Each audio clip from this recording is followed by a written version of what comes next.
Okay, I'm ready to start the service now. Anybody else here? Anybody? Anybody else here?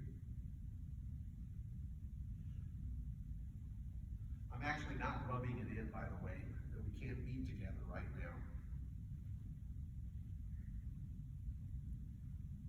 We're 500 people who met together last Sunday when we had service together. You know, the Jews, for them, worshiping at the temple was essential, just like worshiping in the tabernacle. At the tabernacle, the reason being is it was the dwelling place of God. In the wilderness, they would construct the tabernacle, and the tabernacle would be the place where God would come to the Holy of Holies. And so all of their worship centered around there because that's where God dwelt. Certainly with all the temples that were built, it was the same way. God was in the Holy of Holies, and that's why it was essential for them to be there. The interesting thing is, with Jesus Christ having given himself for us, something changed.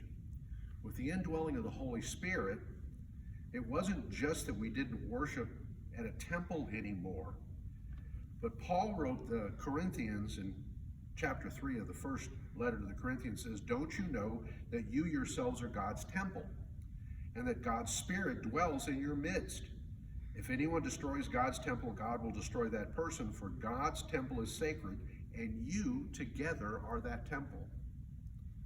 The reality is that even though there were 500 of us meeting in goodness knows how many homes across how many different square miles it was, we actually were together because we're together as God's temple.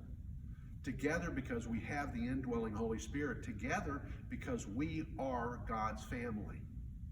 It's not an easy time we're in. It's not easy to be separated like this. It's not easy to come into an empty room like this. But this isn't the temple of God. This is a lovely building. But the temple's right here, and the temple's right there. And together we make God's temple. The temple where God dwells. The temple that we're meant to live in and to live out of to show the world our God. This is Nathan Jorgensen. I hope you have a great day.